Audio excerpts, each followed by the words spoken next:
Inter బోర్డును corruption free చేస్తామన్నారు deputy CM Kadiyam. Board సేవలన్నింటినీ ఆన్లైన్ చేస్తామన్నారు. ఇప్పటికే 27 సేవలు ఆన్లైన్లో ఉన్నాయన్నారు. జూనియర్ లెక్చరర్స్ సంఘం క్యాలెండర్, డైరీలను ఆవిష్కరించారు కడియం. ఇంటర్ బోర్డును మరింతగా స్ట్రాంగ్ చేస్తామన్నారు deputy CM.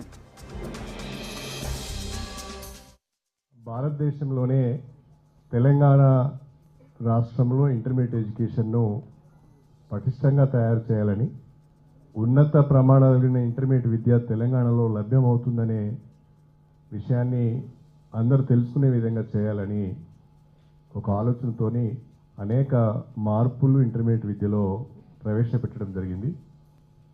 Board of intermediate education ద్వారా ఏవైతే సేవలు అందిస్తున్నామో ఆ సేవలన్నింటినీ కూడా ఆన్లైన్ చేయడం కూడా జరుగుతున్నది. ఇప్పటికే దాదాపుగా 22 సేవలను ఆన్లైన్ చేయడం జరిగింది. అన్ని సేవలను కూడా ఆన్లైన్ చేయాలనే ఒక ఆలోచన చేస్తున్నాం. బోర్డ్ ఆఫ్ ఇంటర్మీడియట్ ఎడ్యుకేషన్లో కరప్షన్ తగ్గించాలనేదే ప్రభుత్వం యొక్క ప్రధానమైన ఆలోచన.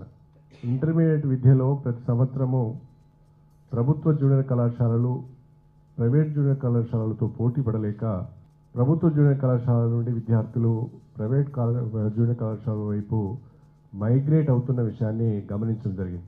ఇంటర్మీడియట్ ఎడ్యుకేషన్ను ఫ్రీ ఎడ్యుకేషన్ చేయాలనే ఆలోచన చేసి ఈ విద్యా సంవత్సరం నుంచే ఇంటర్మీడియట్ ఎడ్యుకేషన్ను ఫ్రీ